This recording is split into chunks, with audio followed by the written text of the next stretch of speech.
Paka dance. Yes. What is it about? The Paka dance, it's a dance challenge. What we do, we're doing it as a back to school challenge. We are targeting kids who are in day secondary schools because we are looking at what we call the rural poor and even the urban poor, those who are not able to pay school fees. And you find most of these kids go to day secondary schools, and many times they're neglected, they're ignored when interventions come. So we're just saying you're doing a dance challenge, and you share with us your video of your dance, and we celebrate you, and we make a contribution. We are not saying we are paying all the school fees because the numbers are huge. Yes. We've received over 1,000 requests from young students and their parents. Even some parents took up the challenge on behalf of their kids. Wow. And Is it high school? High school. The high ones school. going to high school? We are just targeting high school day. The ones going secondary. to Form 1? No. Active labor is what we call retirement. So sometimes they say it's 55, some other times they say it's 60. But also remember, governments come up with, they keep raising the retirement age to avoid paying pensions. It has nothing to do with the productivity of the individual. Sometimes because they want to increase the retirement age to reduce the amount of money they're going to spend on pensions. So the age we can debate, but the program should be for those who qualify. And we are saying, for example, access to healthcare services.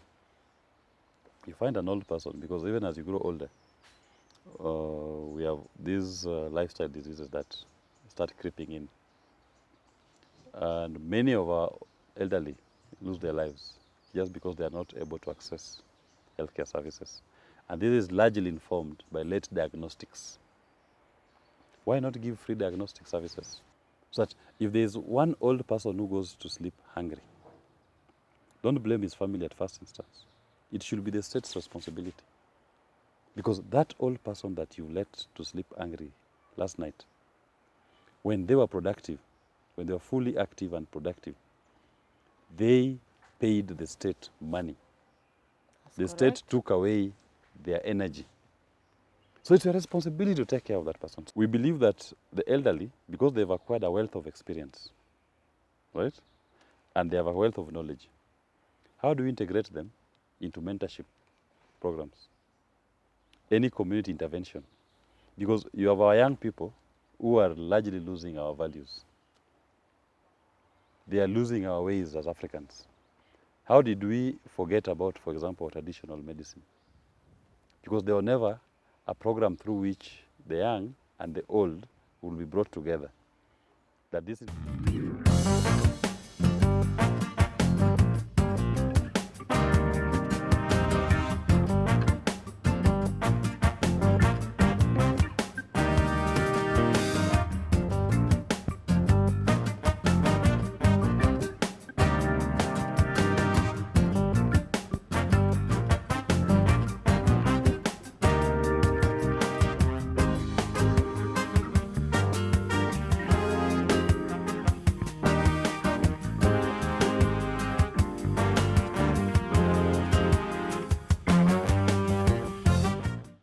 Hello, Lucy Moria Network. Happy New Year.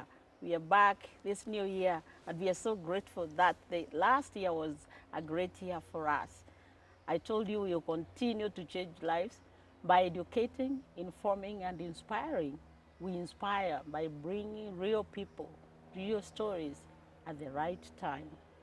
And today with us, we have Willis Otieno, Wakili, popularly known as Pinky Ponki. Mimi calls Piki Ponki Paka Disco. And he was among the famous lawyers during the petition of 2022 presidential elections. He became an household name. And currently, he is running another program called the Paka in Nyanza. And I'm sure, Wakili, you're going around the whole country. yes. And so a lot of us do not know who he is. We just hear. Maybe he's not just along the corridors of politics, like when he deputized Jim Mwajige in last presidential election, of which I don't know if he completed or he did not. He's going to tell us. And we have the opportunity this year to open the year with the great lawyer, Wakili Willis Otieno. Good morning, Wakili. Good morning, Lucy. How are you I'm today? fine, thank you. How are you doing? We are fine. You're keeping well. Yes. Yes. And we are so grateful you are here. Yes, I'm Thank here. you for your time. Thank you very much for hosting And me. our year must be blessed. We And start- this has been on public demand. Yes. People have been saying, what is Otieno saying about the older people in the country? What is his plan? What is his programs? So before we go to that, Yes. we would like you to tell the viewers, our network viewers, Yes. who Willis Otieno is, so that when they hear about the Piki Ponki, they know know. who's behind it. Yes. My name is Willis Otieno. Yeah. I'm an advocate of the High Court of Kenya. I practice law in Nairobi, but across the country also, I take up cases. I largely do what is called public law. The public law to mean that I specialize in constitutional and administrative law, putting government to task and to account for their decisions and their policies. But that does not mean that I only take those kind of cases. I do other cases as well, family cases, family disputes, criminal law, commercial transactions. But my specialty is in what I call public law. I'm a 40-year-old. I'm a member of Safina Party. And in the last election, I was honored to be Jimmy Wanjigi's running mate in that elections. And despite the IBC stopping us from being on the ballot, we still have a desire to lead this country. And we do believe that we have the best economic program that will transform this economy of Kenya. And in our program, we also factor in the elderly. And we are informed by the provisions of Article 43 Yes. of our Constitution, the socio-economic rights. Yes. And those socio-economic rights are of all the people. And social security is a very important thing in any functional republic. Because you will note that our elderly are the ones who gave their productive years to the country. They're the ones who worked, who toiled. They provided labor, they provided services. They're the ones who gave money in terms of the taxes they paid, whether direct or indirect, that sustained the economy and the country to where it is today. That's correct. So when they lose or their productivity reduces, for example, when they lose their energy to work as hard as they used to work before, it is the responsibility of the state to provide a functioning social security program to cater for them in their old age, to come up with programs that can integrate them and even give them opportunities that they can still participate in production, but at a less reduced energy as they were doing when they were younger. Yes.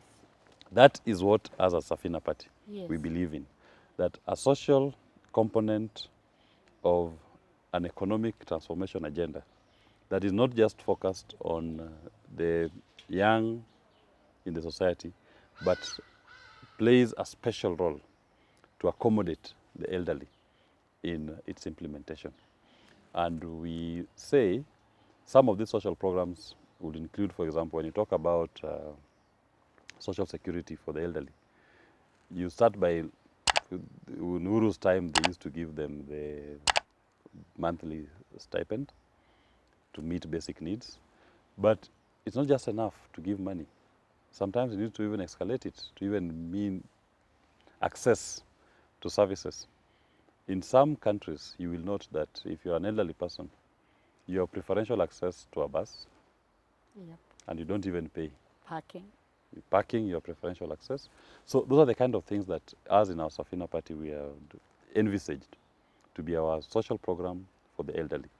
And we are saying an elderly person, anybody who is above 70-year-old, should not be denied an opportunity to use public transport because they have no money. Should be giving them a special access card that if they want to use public transport, they should access it for free. Without limitations. Without limitations, for if free. you're retired or you did not. Whether, retire. yeah, as long as you've reached the age, because Did you say in 70 one- or 60? the retirement age is 65, 60, so we say 65. But the age had not been determined. But we just say those who are out of what you call active labor. Active labor is what we call retirement. So sometimes they say it's 55, some other times they say it's 60. But also remember, governments come up with, they keep raising the retirement age to avoid paying pensions. It has nothing to do with the productivity of the individual. Sometimes because they want to increase the retirement age to reduce the amount of money they're going to spend on pensions. So the age we can debate, but the program should be for those who qualify. And we are saying, for example, access to healthcare services. You find an old person, because even as you grow older, we have these lifestyle diseases that start creeping in. And many of our elderly lose their lives just because they are not able to access healthcare services. And this is largely informed by late diagnostics. Why not give free diagnostic services? So, Wakili, you are talking as Safina member. Yes. These are things we had discussed in our program. Was it in your last time's manifesto? They were in our manifesto, but we never got to launch our manifesto.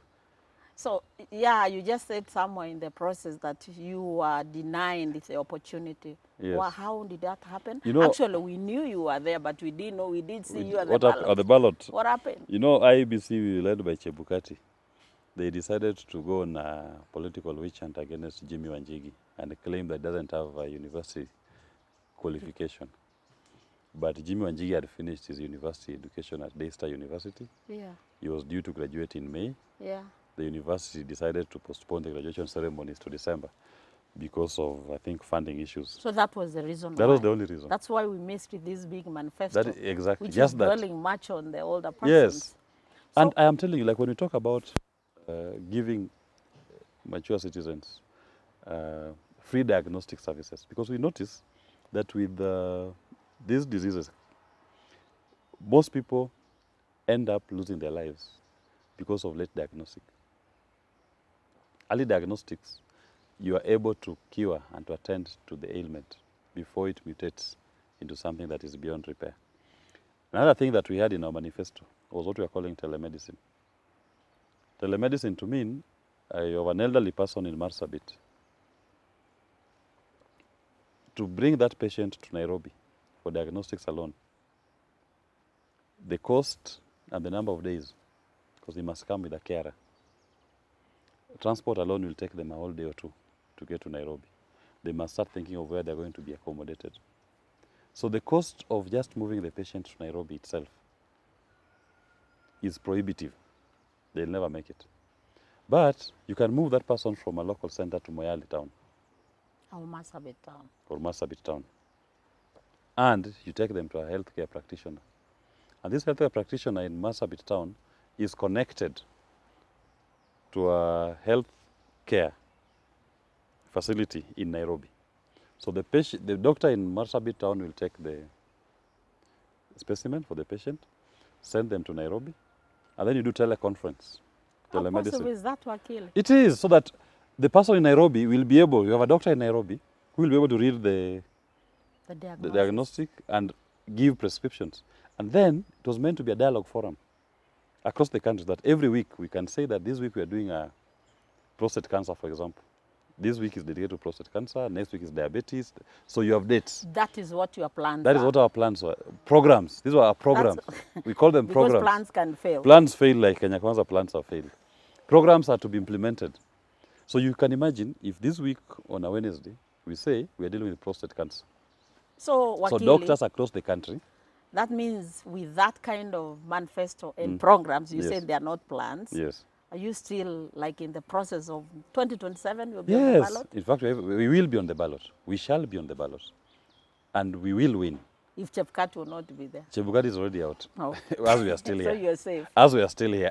And Jimmy has his degree now. Everything is sorted. So 2027, our deputy president, Safina Party. I'll be the one. Wow. And I will have a special place for the elderly in my heart. Because I believe within that community. Actually, the reason why I decided to call you as a public lawyer, a lot of time you're telling the youth to come and take charge, and then I was like, where is the discussion about the older persons? And then you're saying the law for you that the older persons, I mean everyone, you say that you advocate for everyone's right in Kenya and everyone to access things in Kenya. So that's why I was like, I wanted to hear your discussion about the older persons. Because, of course, as you have stipulated, and it is stipulated in the Constitution, even Article 57, about the older persons, but are those things implemented? Of course, you know, the Constitution is not detailed, and you are talking even about the stipend that they get. Did you know that one is not even lawful anywhere?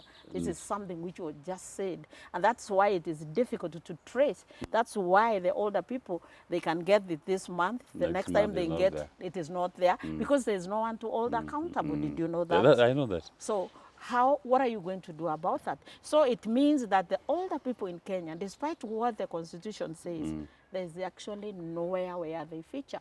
We don't have any act of parliament by the parliamentarians. We have had this discussion for the longest. So as a public lawyer, someone who cares about the rights for everybody, we want to hear now your program on how we are going to have this act. You see, that is one thing that in our plan we had actually proposed an older people's bill.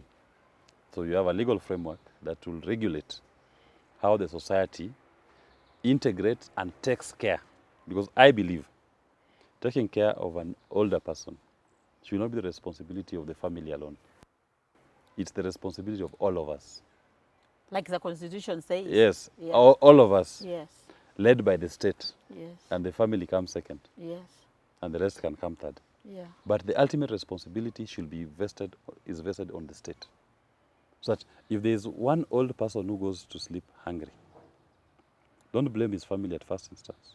It should be the state's responsibility.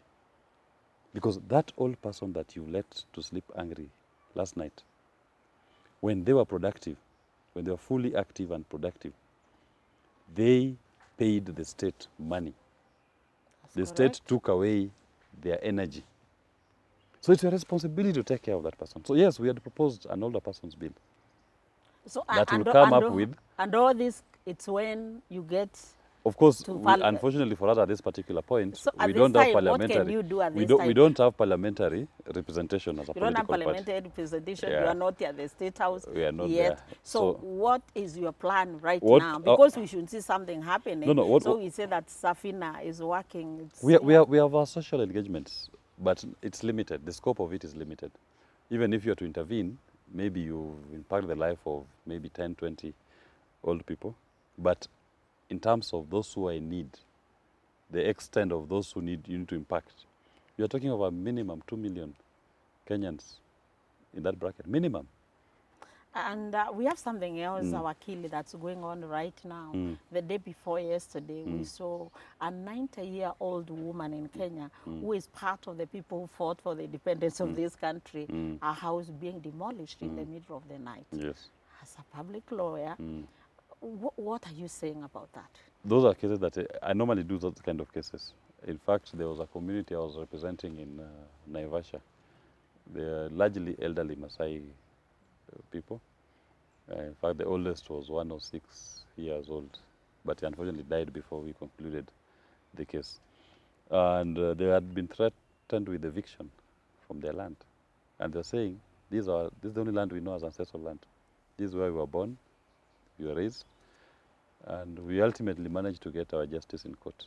You didn't get that one. But that then one, that one got that in. one But is then actually was individual. No, this it one was is it was now done by the government. It was community. Community. Yes, but against a community thing against a private And this company. is government against the poor old So in people. that particular case, Yes. there's what we call also the evictions regulations.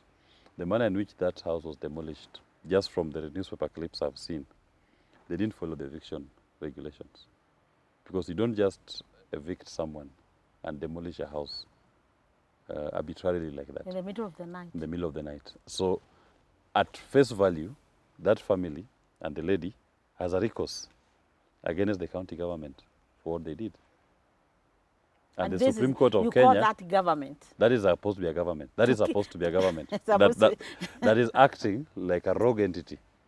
It's unfortunate. That is the name malaise. Of trying to create room for building cheap whatever houses. But there are provisions that even the Supreme Court of Kenya has come up with that should guide evictions.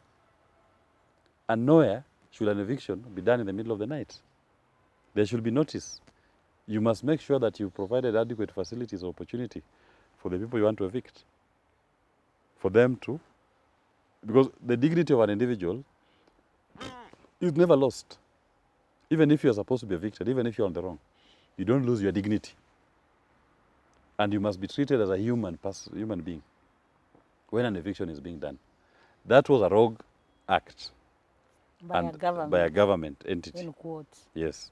And that government entity owes it to pay that lady damages and If compensation. she'll be alive anyway, she's already threat. I mean, she's like can imagine the frightened pressure, and yes. crying. She's been crying the whole 3 days. I've seen clips of her crying. That's so It's unfortunate. unfortunate, yeah. These are people who served this country. That lady did not just serve the country. She fought for the independence of the this country. country. Instead of us rewarding them, is it That is what how they are getting? It's not, no, it's quite unfortunate. And it tells you the attitude of those who are in power. Because a government needs to be sensitive in its programs and its plans. And Wakila, when you are retired, you are not tired. Retiring actually at 60 is when like you have done so many things, you accumulated a wealth of experience. Yes. And this is a time we render Kenyans just to be useless. Like your government comes in, the incoming government, which will be your government, what plans do you have for those people who have retired? Because I think these people, they have a lot of wealth of experience. They know a lot. It's when they have been to school, they have accumulated, they have practiced. You cannot tell me, like the other day there was the chairman of Secondary School Association, chairman, I saw him on the TV. And this guy has been serving for the last 47 years.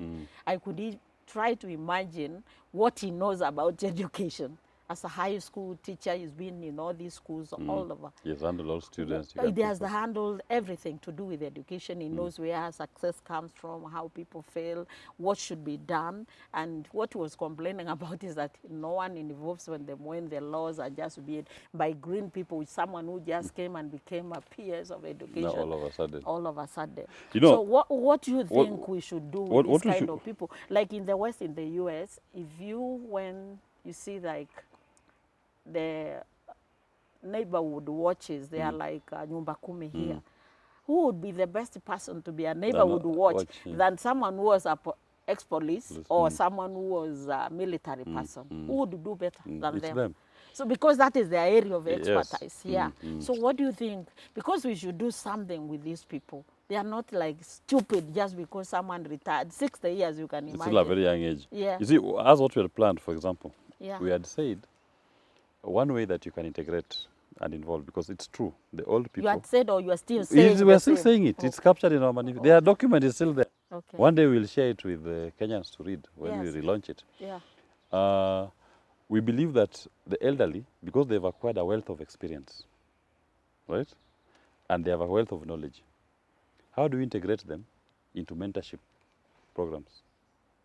Any community intervention. Because you have our young people who are largely losing our values. They are losing our ways as Africans. How did we forget about, for example, traditional medicine? Because there was never a program through which the young and the old will be brought together, that this information is passed off and shared. So our mentorship programs was to integrate the retired citizens in their local community as part of their re-engagement. In fact, we're talking of a retirement was not meant for you to go and waste in the village. No, it's just a re-engagement. If you're active in the city and you decide to relocate to the upcountry, or you are doing 8 to 5 every day, how do we re-engage you in your community, even in the city? How do we take them to schools, to mentor our young people, to train those of our kids who are in TVETs? You make them busy. Yes, and you keep them busy, not just and busy. It's not just keeping them busy, to tap onto their experience. Exactly. The main thing is by there, it's us to benefit. It's not even them. Yeah. We are simply saying, we want to interest you to pass off this knowledge outside the classroom setup. Because a classroom setup is exam geared. Yes. But knowledge that is passed off when people just talk. It's priceless. It's priceless. And then also many Africans don't write books. Our way of passing knowledge is when you interact. So we provide interactive platforms between our senior citizens and the Do young. you have that one in your program? We had it in our programs. I'm telling you, we had thought about these things. And what even informed this Because was... like I've gone through almost all the manifestos, checking on what they said about the older persons. There's barely nothing. We had a Maybe lot. it's only Azimio La Umoja that talked when Papa was talking about the healthcare package. But which was not actually specific on the older The details. persons, detailed. Because you go to these hospitals, there's no line you find this door is for the older persons. Because you cannot imagine the time for waiting for an older person. It's kind of like a kid, Yeah. you know. You find them on the line, queuing with people who are strong. Oh, yes. So we would be having something like that for healthcare specific for them. We may not be talking about the parking like in the US and having parking lot for them, because not even allowed to have those cars Yes, anyway.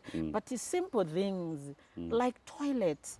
Have you ever even thought in most of these, if actually you go, I see you a lot in the rural areas interacting with people. Did you know most people there use latrines? Yes. If we just imagine a 90-year-old, 80-year-old using that pit latrine, how is that person going to go down there and wake up? And yet we have a Department of Sanitations and all in that. the counties, Yeah, in the counties. We have all these, you guys were talking about manifestos that cater for the older persons. These persons cannot even go use a toilet, they will fall there, they can't wake up. And yet we have simple things like SATU, latrines, which you can, like the ministry or the departments can talk about, and becomes like you should have raised toilets. Yes. These are the things we expect to our government to show that we cater for them. We want to see that you go even to a bank. Have you ever seen even a toilet for older persons? No, you don't even see. I There's no don't know. special facility. Yes. There's no special recognition no that is special- accorded like, to these The people. other day, someone was talking in one of my shows from Mombasa to Busia. We have these long truck buses. Yes. And usually they have older persons there. They have women there, especially older women. But there's nowhere on that road you find a toilet. When you find men rushing to the bush. How can an old lady or even Be lady, expected. there's no dignity. And then you tell me the Constitution talks about dignity. Is that dignity? So that's what I say, Yeah. that these interventions require a conscious mind that is sensitive to the needs of every sector of the society. And as we are very clear, we are And sensitive this to the conscious special... mind, it's you. As we are, and your yes. team. Yeah, our team, we are conscious because we were conscious I hope and Wakili, sensitive these enough. are not just talks. No. I'll give, in fact, I've told I'm you. looking for solutions. I am telling you, Yeah. ours is a program, not a plan. Once we get into power, you start implementing. Our program is to be implemented. And before then? Before then, all we do is we are networking and building, understanding the lay of the land fully. So that when it comes to Before then, I implementation... want to hear now, what is your word about the older Our persons? word, Talk to Kenyans. our word as our now is president. like for you, Yes. we'll continue our partnership with you. Where we can, we'll support the programs that you're running in support of mature citizens. For now. For now, as we work on a comprehensive And we're program. going to hear your voice Yes, more on this. yes, on this question. I'll be an advocate. I commit to be an advocate Thank you. for the elderly in my politics. Tell Kenyans. And I am also saying to you, you'll be my partner, that we walk this journey together. And you must integrate me in your programs and activities. Thank you. We may not achieve much, just the two of us, But we'll do but something. we'll do something. Thank you. Then when we get into government, we'll have built a national platform through which we can implement a comprehensive program that addresses not a few people, but the totality of our senior citizens in the country. That would be great.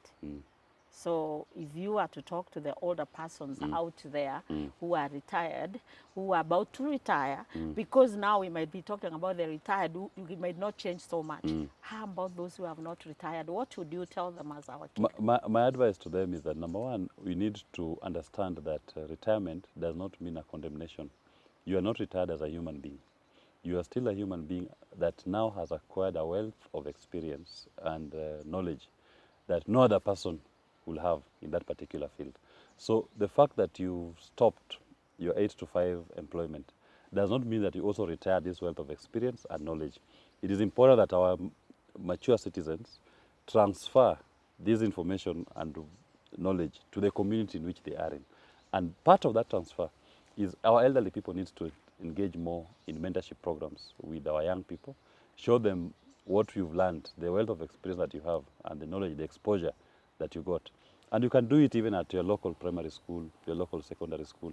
Let these our young people understand what it means to be engaged in employment or the life experiences that you've gone through. In that way, we'll make sure that we don't lose our oral traditions, and we have transferred through the oral model these skill sets and knowledge and information that an elderly person had acquired when they were still in active employment. It's also important that you understand that being retired does not mean you are tired. You can still engage in basic economic activities using your wealth of experience that can still generate some income for yourself. Because unfortunately, where we are at this particular point as a country is that our elderly have been neglected by the state. We do not have a functioning social welfare program that integrates and takes care of mature citizens. They are left on their own. So you cannot afford to give up. You must still participate and engage in some economic activities that will help you to sustain yourselves and even to support yourselves in retirement, so that we still have to enjoy this life and live a long life as God had intended for you. Not many Kenyans get to the ages that our senior citizens have gotten to. And that is a celebration of God's gift and favor on your lives. You cannot afford to give it up. Thank you so much, Wakili. Thank you. And before we end up, I'll just mention something which is of the older persons, now about you.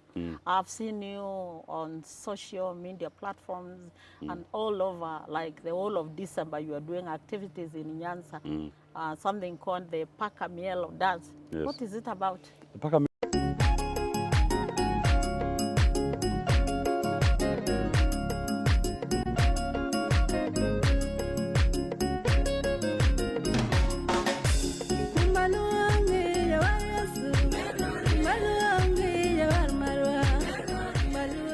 Mielo dance. Yes. What is it about?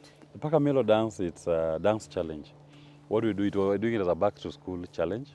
We are targeting kids who are in day secondary schools, because we are looking at what we call the rural poor and even the urban poor, those who are not able to pay school fees. And you find most of these kids go to day secondary schools, and many times they're neglected, they're ignored when interventions come. So we're just saying you're doing a dance challenge, and you share with us your video of your dance, and we celebrate you, and we make a contribution.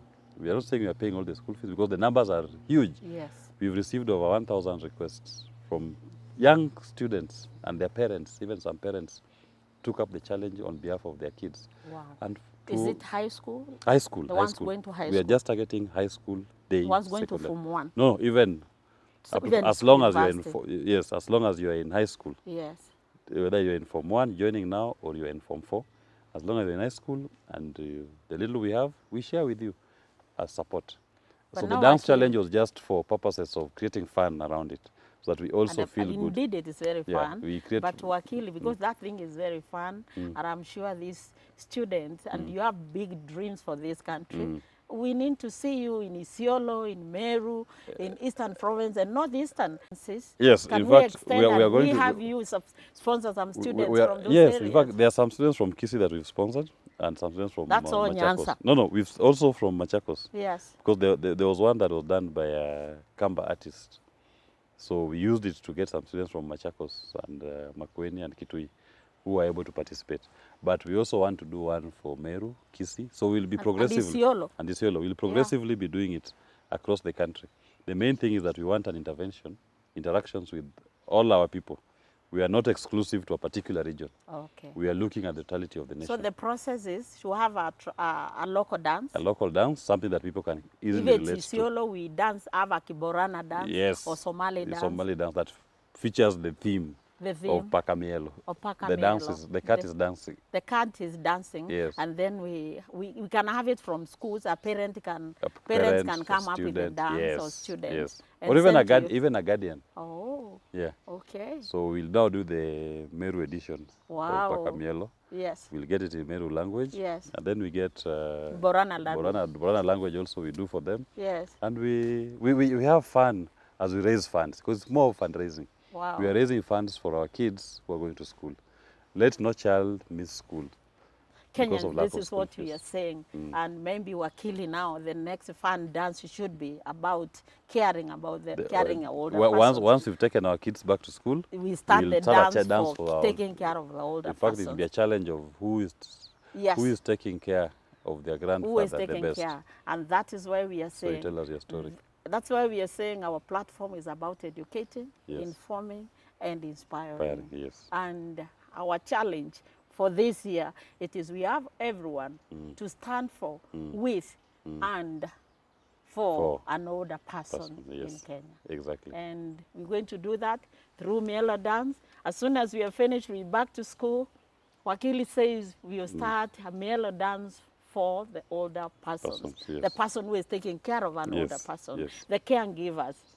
Back Yes. to you. And we say thank you very much, Thank you very Wakili, much. for your time and giving, spicing our new year. We are so happy. I know things will be great for the older persons and those who are taking care of them.